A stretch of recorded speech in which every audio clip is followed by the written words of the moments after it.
పరిస్థితులు ఎంత ప్రతికూలంగా ఉన్నా, ఇబ్బందులున్నా, భర్తతో భార్యతో ఇరుగు పొరుగు వారితో పోట్లాటున్నా, రకరకాలుగా మిమ్మల్ని తిట్టేవాళ్ళు ఉంటారు కదా ఇంట్లో. ఇప్పుడు ఇక్కడ కూర్చున్నంతసేపు మర్చిపోతారు.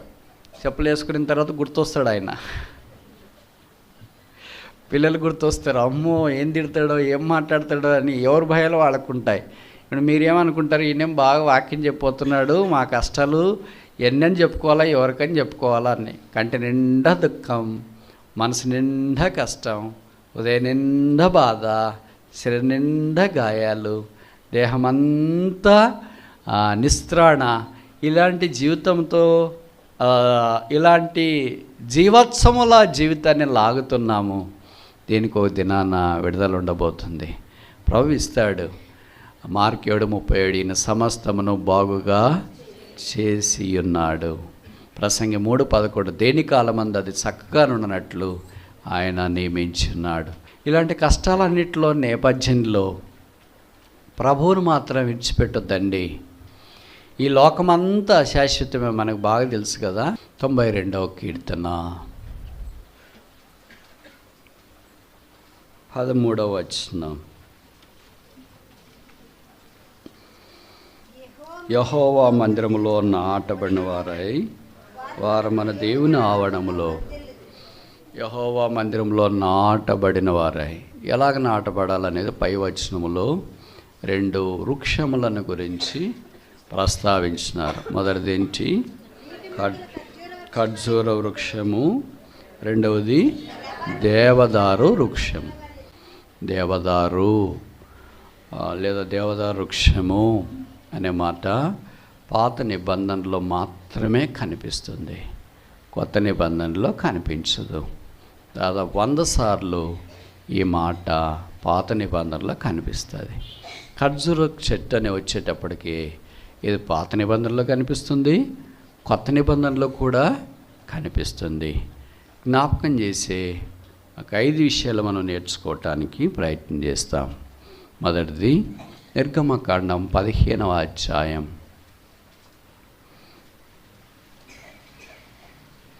నిర్గమకాండం 15వ అధ్యాయం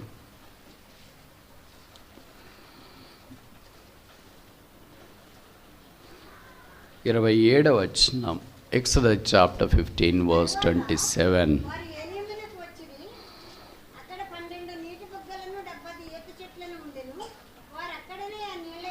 ఎలీముకు వచ్చిరి. ఎలీం అంటేనే ఈత చెట్లు అని అర్థం. అక్కడ 12 నీటి బుగ్గలు ఉన్నాయి, 70 ఈత చెట్లు ఉన్నాయి. అంటే అదొక ఒయాసిస్. మిడిల్ ఈస్ట్లో అంటే మధ్యప్రాచ్య దేశాల్లో, ఇజ్రాయెల్, మనం చెప్తాం కదా కువైట్, దుబాయ్ అవి ఇవన్నీ, అక్కడంతా ఎడారే గనక ఇసుక మధ్య భాగంలో ఒక నీటి కొలను మాదిరి చుట్టూ ఈ ఖర్జూర చెట్లు ఉంటాయి. మనం దాటిని ఒయాసిస్ అని పిలుస్తాం. అక్కడ మాత్రమే నీళ్లు దొరుకుతాయి. బాటసార్లు ప్రయాణం చేసేవారు ఆ ఒయాసిస్ దగ్గరికి వెళ్ళి వాళ్ళు ఒంటెలకు నీళ్ళు దాపించుకొని ఆ చెట్ల కింద కూర్చొని విశ్రాంతి తీసుకొని తిరిగి వారు ప్రయాణం చేయట వారికి ఆనవాయితీ. దేవుని ప్రజలైన ఇశ్రాయేలీలు కూడా ఐగుప్తులోని రామసేసులో నుండి వాళ్ళు బయలుదేరారు. దేవుని యొక్క వాగ్దానం చొప్పున వారు విడిపించబడ్డారు, రక్షణ పొందినారు.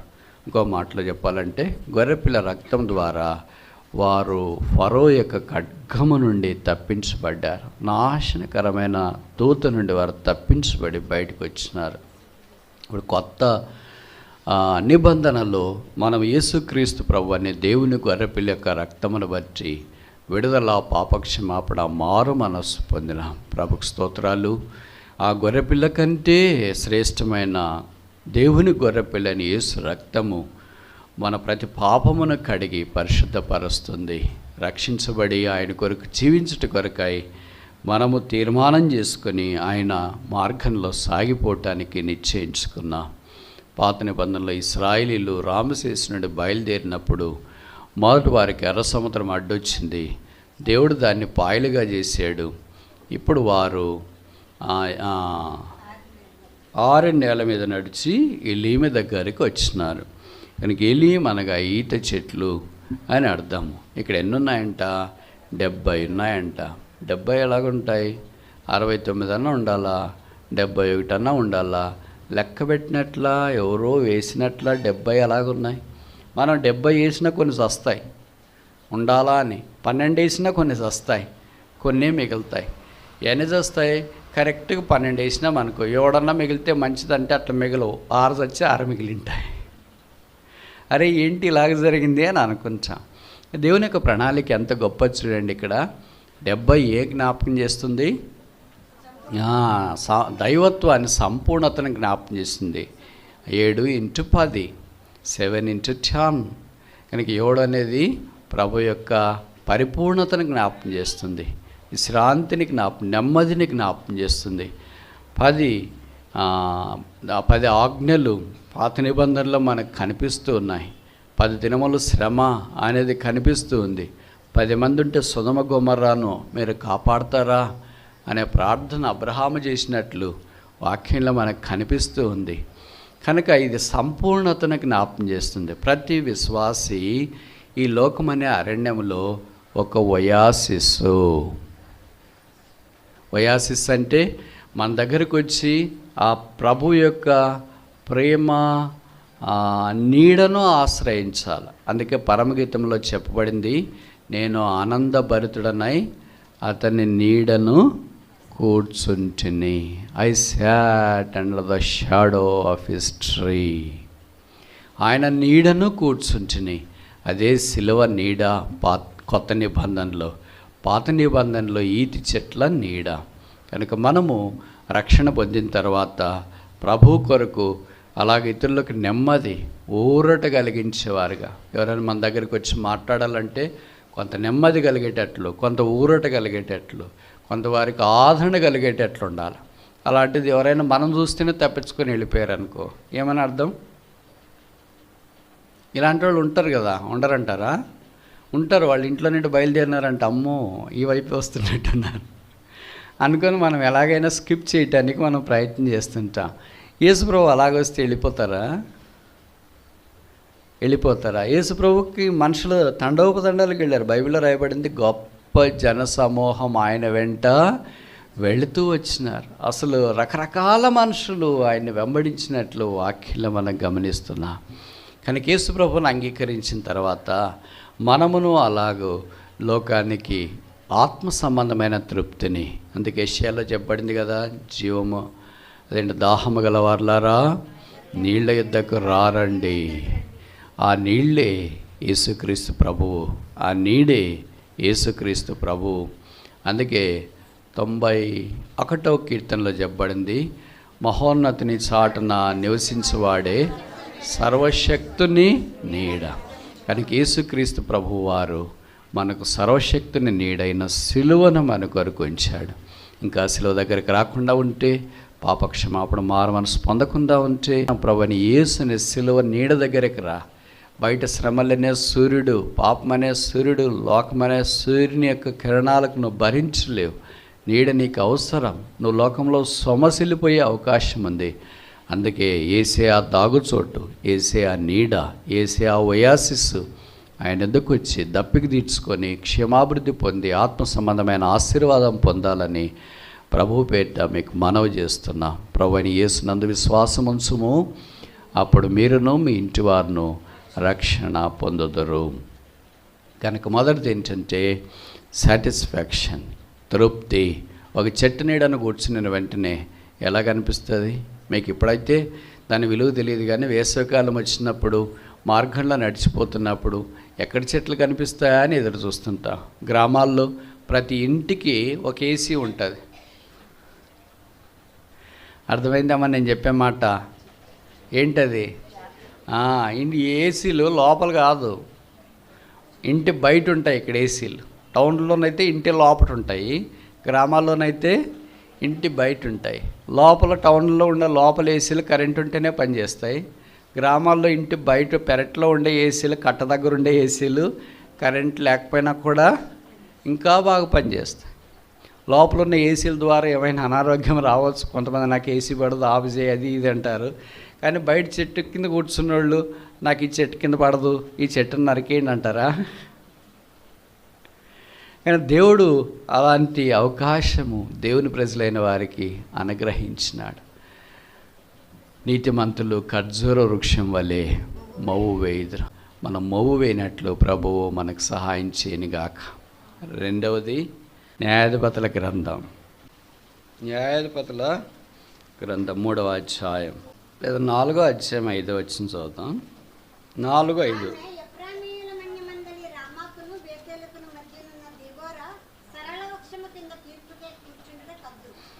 సరళ వృక్షము 13వ వచనం 3:13. అతడు అమ్మోనీయులకు అమాలేకీలను సమకూర్చుకొని పోయి ఇశ్రాయేలును ఓడగొట్టి ఖర్జూర చెట్ల పట్టణమును. ఇప్పుడు ఒక బైబిల్ క్విజ్. ఖర్జూర చెట్ల పట్టణము అంటే ఏంటి? Very good. ఎరికో పట్టణాన్ని ఖర్జూర చెట్ల గల పట్టణము అని అంటారు. అంటే ఎరికో పట్టణం నిండా అవే ఉంటాయి. ఎరికో అంటేనే శాపగ్రస్తమైందని మనం అనుకుంటాం కదా. ఒకవైపు అది కనిపిస్తున్నా ఇంకోవైపు ఖర్జూరపు చెట్లు. ఇప్పుడు సరళ వృక్షం అన్నా ఇంగ్లీష్లో ఏం రాశారంటే పామ్ ట్రీ అని రాశారు 4:5 ప్రకారం. ఈమె పేరు దెబోరా. ఈమె ఒక న్యాయాధిపతి. నాకు తెలిసి 12 మంది 13 మంది న్యాయాధిపతుల్లో దాదాపు 350 సంవత్సరాలు వీరు న్యాయాధిపతులుగా ఉన్నారు. వీరందరిలో ఒకే ఒక స్త్రీ న్యాయాధిపతి. The only women judge is Deborah. Deborah అంటే అర్థం హనీ బీ, అంటే తేనెటీగ అని అర్థం. తేనెటీగకు చాలా మంచి లక్షణాలు ఉంటాయి, చాలా ఉంటాయి. అన్నీ చెప్పను, ఒకటి చెప్తా. తేనెటీగని అడిగారంట, తేనెటీగ ఇంత కష్టపడి రకరకాల పొలాల్లోనికి వెళ్ళి పుష్పాల మీద వాలి దాంట్లోని మకరానందాన్ని అంతటినీ క్రోడీకరించి తిరిగి వెళ్ళి నువ్వు తేనె పెడతావు కదా. ఇది ఎన్నో రోజులు చేసే పరిశ్రమ. శ్రమ మాత్రమే కాదు, ఏంటిది పరిశ్రమ. చేస్తే ఇలాంటి ఎంతోమంది కొన్ని వేల తేనెటీగలు కలిసి తేనె పెడితే చివరికి జరిగేది ఏంటంటే ఎవరు నా మాదిరి దారెమ్మడి పోయి అనామకుడు వచ్చి ఆ తేనెటీగలన్నీ లేపేసి తేనె ఏమంటారు మీరు? తేనె పట్టున ఏం చేస్తారు? ఓకే సరే, తేనె తీసుకొని వెళ్తారు కదా, నీకు బాధ అనిపించట్లేదా? అప్పుడు అది చెప్పిందంట, I never drink honey, I drink nectar. నేను ఎప్పుడు తేనె తాగను, నేను మకరందాన్నే తాగుతా. నేను వదిలేసిన దాన్ని వాళ్ళు తాగుతారు.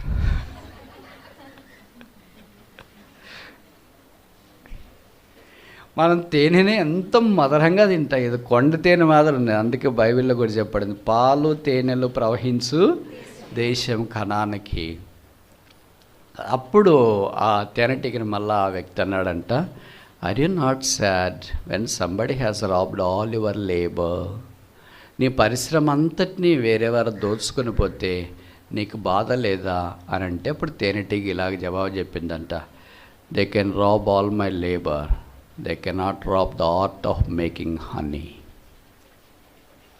ఒకసారి చెప్పనా, they can rob all my honey but they cannot rob the art of making honey.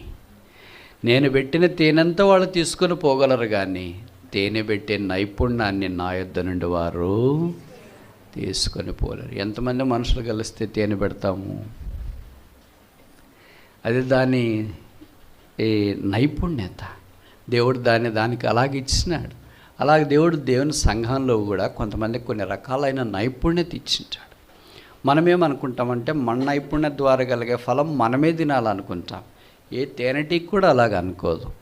ఏ చెట్టు, ఖర్జూరపు చెట్టు, ఆ మెట్టుకు ఏ చెట్టు కూడా అలాగ అనుకోదు. మామిడి చెట్టు కానీ, వేప చెట్టు కానీ, జామ చెట్టు కానీ, ఏ పళ్ళ చెట్టు కూడా నేనే ఈ పండ్లు తినాలా అని అనుకుంటుందే. ఒకే ఒక్క వ్యక్తి మాత్రమే అనుకుంటాడు, ఆయన పేరు క్రైస్తవుడు. నేనే తినాలా. ఇంకా ఆయనకు స్వార్థం ఎంతంటే ఎవరు తినకూడదు. ఇట్లే మాగి అంటే ఏమంటారు, పండి కింద పడిపోయినా పర్వాలేదు, చిలకలు వచ్చి తిన్నా పర్లేదు, కోతులు తిన్నా పర్లేదు, పక్కన నాలాంటి మనిషి మాత్రము. అబ్బా, అంత కరెక్ట్గా ఎలాగ చెప్తారు? అందరు నాటైపోయినా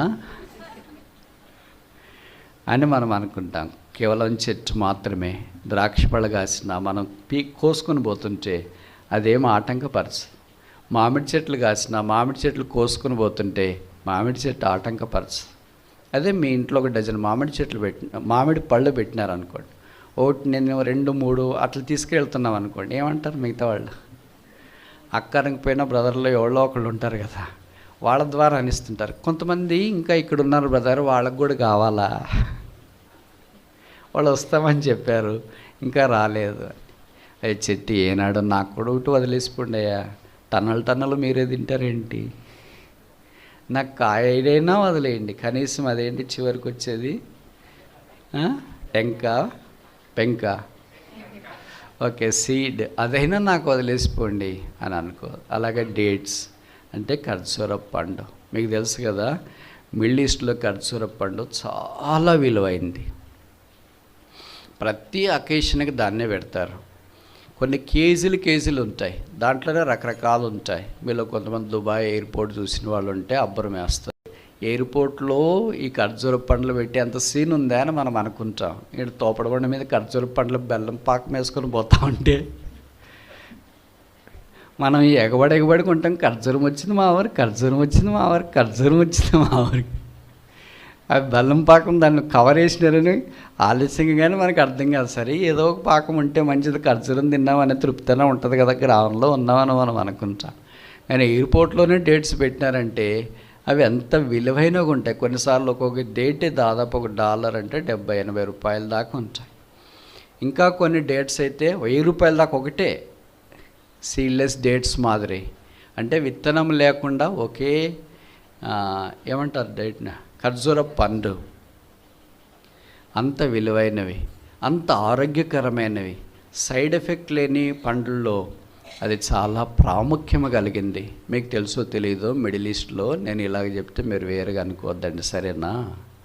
మనం అది టిఫిన్ అంటే ఇన్ని ఇడ్లీలు ఇంత సాంబార్ తిని ఇప్పుడేం పని చేయబుద్ది కాదు, ఫ్యారేండి నాకు నిద్ర వస్తుంది అని పడుకునేది. 2-3 దోశలు తిని, ఎగ్గు దోశలు, కారం దోశలు అన్నీ తినేసి పని చేస్తామని తింటాం. కానీ తిన్న తర్వాత ఏమనిపిస్తుంది? అంత నాటైపోయినా తిన్న తర్వాత ఏమనిపిస్తుంది? నిద్ర పోవాలనిపిస్తుంది. అందుకే మిడిల్ ఈస్ట్లో ఏం చేస్తారు, టిఫిన్ అంటే మీరు ఏమనుకోకపోతే చెప్తాను నేను, ఖర్జూర పళ్ళు తిని ఒక 2 ఖర్జూరము 2 అంజూరము డ్రైవి అంటే ఎండిపోయినవి తిన్న తర్వాత మనం అది టీ కాఫీ ఇంత గ్లాసులు జగ్గలు పోసుకొని ఇట్లా తాగరు. ఒకే చిన్న గ్లాసులో పాలు తాగుతారు. ఏం పాలు? అమ్మో, మీరు చాలా రిచ్. అంత రిచ్ కాదు వాళ్ళు తాగేది. 1 ఒంటె 2 గాడిద. అర్థమైందా నేను చెప్పిన మాటలు? ఇవి మీకు ఉదయం టిఫిన్ ఇస్తే ఇంకో రోజు మా ఇంటికి వస్తారా? అందుకని వాళ్ళు ఎలాగుంటారో మీరు చూసింటారు కదా, ఎత్తుకెత్తు లావుకు లావు, హైట్కి హైట్, ముక్కుకు ముక్కు, మొక్కము, కాళ్ళు చేతులు అన్నీ మనుషులు జబర్దస్త్గా ఉంటారు. వాళ్ళు అంటే సందేహం లేకుండా వాళ్ళ DNA స్ట్రక్చర్ అలాంటిది అనుకో. ఇస్సాకులో అలాంటిది వచ్చేసింది, ఏషావులో ఎవరు ఇష్మాయేల్లో నుండి అలాగ వచ్చేసింది అబ్రహాం ద్వారా, అది వేరే విషయం. కానీ ఆహారపు అలవాట్లు కూడా వారి ఆరోగ్యాన్ని ప్రభావితం చేస్తాయి. మనలో చాలామంది ఆహారపు అలవాట్లు సరిగా పాటించిన దాన్ని బట్టి అనేక సమస్యలకు గురవుతున్నాం అన్న సంగతి మనకు పరిచయం. ఇప్పుడు దెబోరా తేనెటీగా అనేకులకు ఆశీర్వాద కారణంగా ఉంది. ఆమె తీర్పు తీర్చడానికి రచ్చబండ ఏంటి ఖర్జూర వృక్షము దగ్గర కూర్చోనుంది.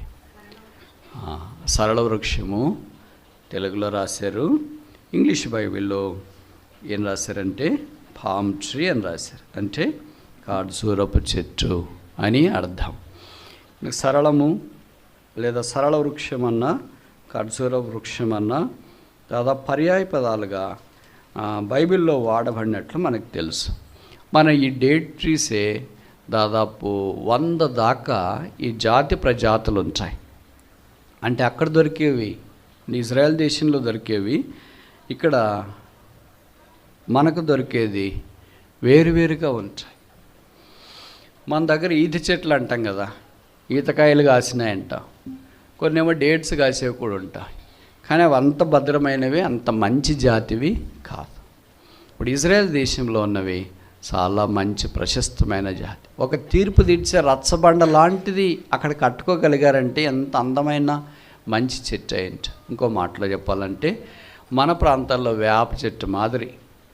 మనం దేనికైనా వేప చెట్టు అనుకుంటాం కదా, కింద వేర్లు మొదలుకొని పైన పూత దాకా వేప చెట్టులో అన్ని భాగాలు వాడతారు. బెరడు కూడా వాడతారు వేరే పని కొరకు.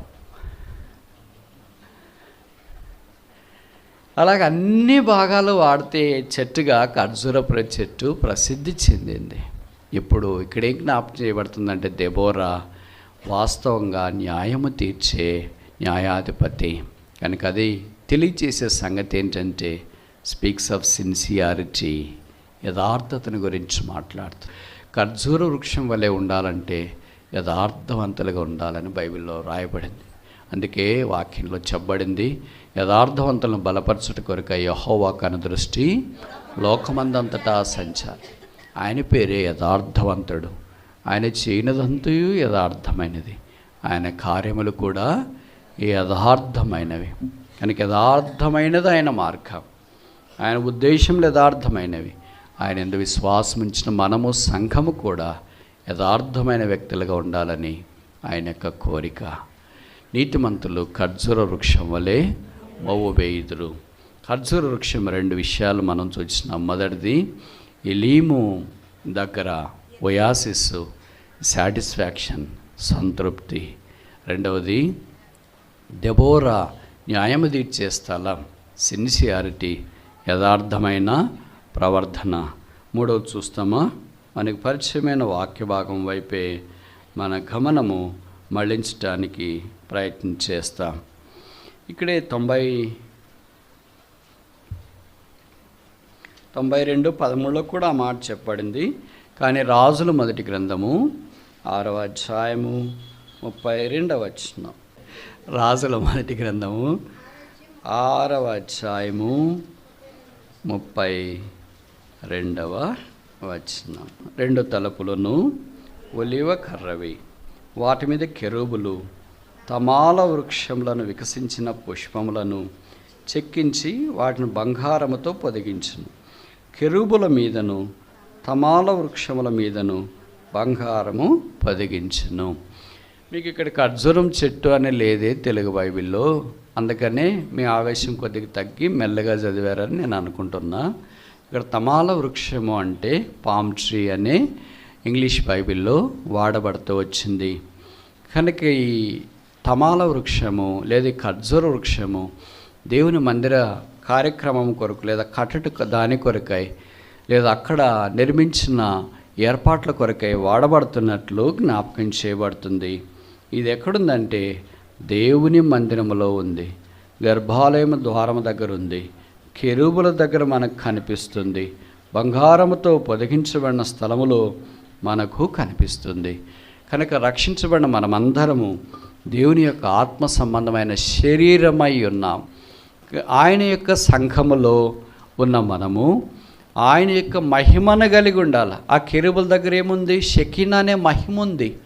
కనుక ఆ మహిమ మన జీవితంలో లేకపోతే మనం ఎంత పరిచయం చేసినా ఉపయోగం ఉండదు. 1 కొరింథీ 10:31 చెప్పబడింది కదా, మీరు ఏం చేసినానో, భోజనం చేసినా, పానం చేసినా సమస్తము దేవుని మహిమ కొరకు చేయండి. Do everything for the glory of God. Not even a small speck of your ministry should not bring forth glory for none of us. మనలో ఏ ఒక్కరికి కూడా మనం చేసే విశ్వమంత పని మహిమ తీసుకురాకుండా ఉండాలనేది దేవుని యొక్క అంటే మన యొక్క ఉద్దేశమై ఉండాలా. దేవునికి మహిమ రావటానికి కొరకై ఆ పరిచర్య జరిగించబడాలి. అది ఆ అతి పరిశుద్ధమైన స్థలంలో కనబడదు, వినబడదు, దానికేం సౌండ్ ఉండదు, అక్కడేమి శబ్దాలు ఏమి ఉండవు. కానీ ఒకటే ఒకటి ఉంటుంది. ఏముంటుంది? మహిమ. మనం కూడా దేవునికి మహిమ తెచ్చే సంగమగా ఉండాలని దేవుని యొక్క కోరిక. ఈ ఖర్జూర వృక్షము దేవుని మహిమను మనకు జ్ఞాపకం చేస్తుంది, దీనికి మనం గుర్తుండటానికి ఒక పేరు పెట్టుకుంది, the sanctuary. The palm tree is in the sanctuary. ఈ ఖర్జూర వృక్షము దేవుని యొక్క మందిరావరణంలో కనిపిస్తుంది. అదే కదా 92:12 కూడా, నీతిమంతుల ఖర్జూర వృక్షం వలె మోవేదురు, లెబానోను దేవదారు వృక్షముల వలె ఎదుగుదురు. ఆ తర్వాత యెహోవా మందిరములో నాటబడిన వారై వారు. ఎవరు వారు? ఎవరమ్మ వారు? ఎవరు వారు? వెరీ గుడ్, నీతిమంతులు. ఇంకా నాటబడిన వారు. వారు మన దేవుని మందిరావరణంలో నాటబడిన వారు. కనుక దేవుని సన్నిధిలో ఖర్జూర వృక్షం వలె, దేవదారు వృక్షం వలె, లేదా లెబానోను దేవదారు వృక్షం వలె నాటబడాలని దేవుని యొక్క ఆశ. ఇప్పుడు ఎన్ని చూసాము? ఇంకా 4 చూసి ముగిస్తామా? పరమగీతం 7:7.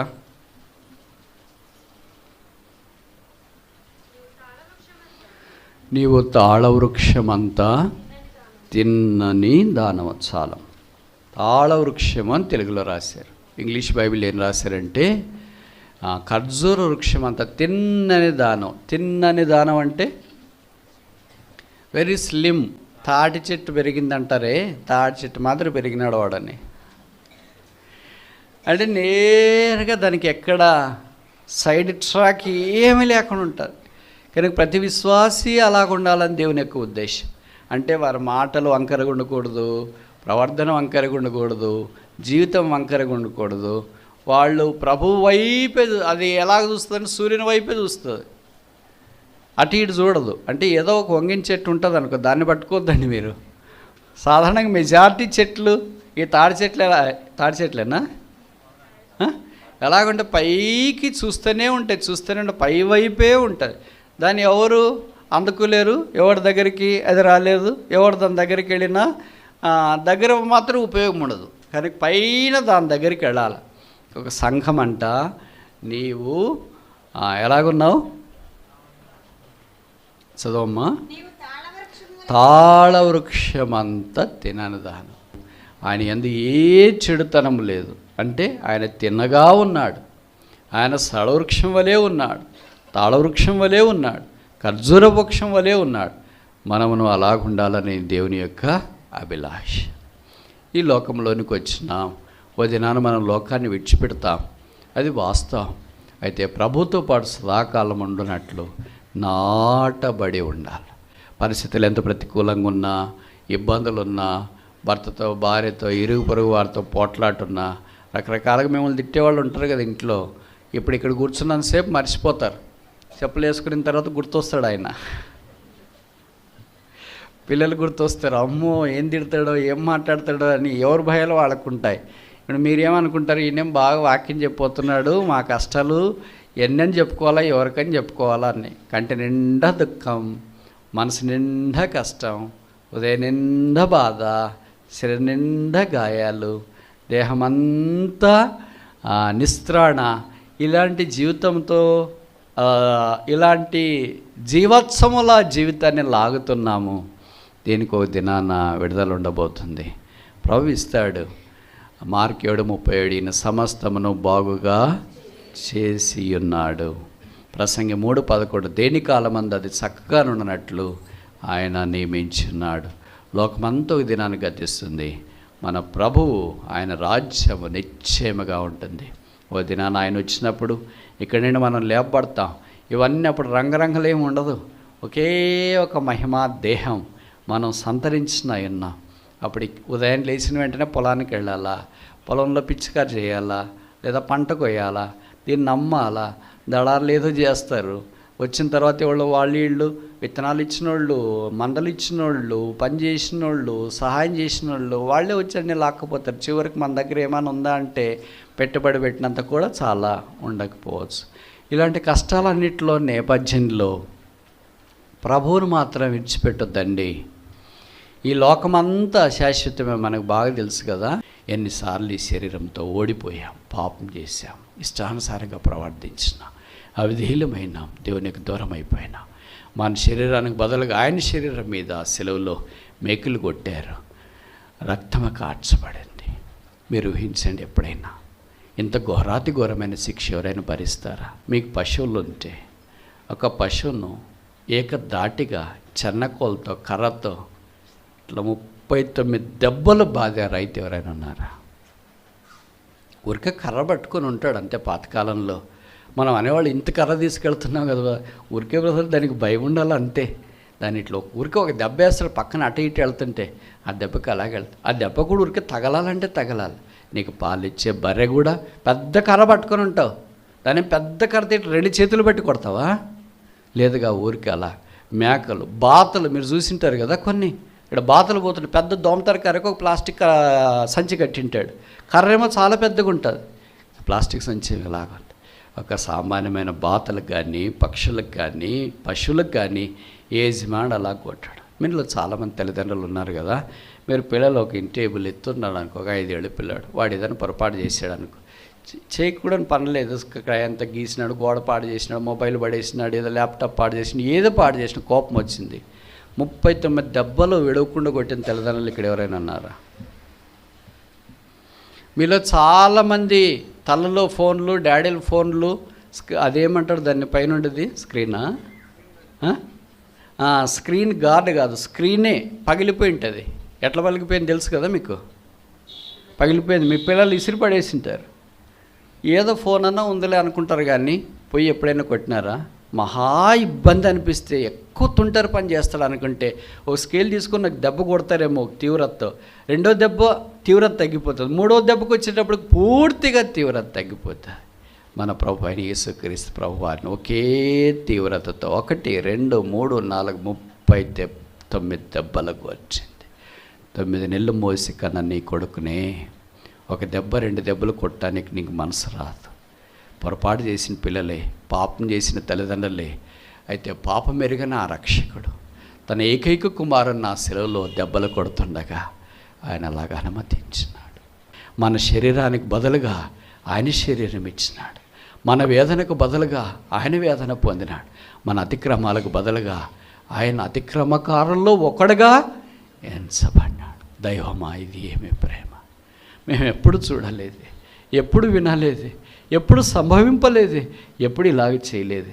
మా పిల్లలు ఎన్ని పొరపాట్లు చేసినా ఓర్చుకున్నాము, ముద్దాడాము, లాలించాము, వారిని ప్యాంపర్ చేసాము, ఉయ్యలేసి ఊగాము. కానీ నీ ఒక్క కుమారుడు ఒక్క పొరపాటు చేయలేదు, ఒక్క తప్పు చేయలేదు, ఒక్క విషయంలో కూడా నీకు అవధేయుడిగా లేడు. మా పిల్లలు అన్ని విషయాల్లో అవధేయులుగా ఉన్నారు, ఉదయం మొదలుకొని సాయంకాలం దాకా. మాకు కొట్టడానికి చేయరాదు. వచ్చేవాళ్ళు ఎవరికైనా ఉందా? నీ కొడుకు, కూతురు, మనవడు, మనవరాలు ఎవరైనా ఎంతసేపు అయినా నువ్వు మాట్లాడి సరి చేయడానికి ప్రయత్నం చేస్తావు, కానీ కొట్టడానికి నీ చేయరాలి. ఎవరన్నా కొడుతుంటే నువ్వు భరించగలవా? తన ఏకైక కుమారుని శిలువలో అప్పగించి రక్తము కార్చి చనిపోయి సమాధించబడి తిరిగి లేపబడి ద్వారా పాపులమైన మనకు ఈ దేహం విడిచిపెట్టిన తర్వాత మహిమా దేహము ధరింపచేయను.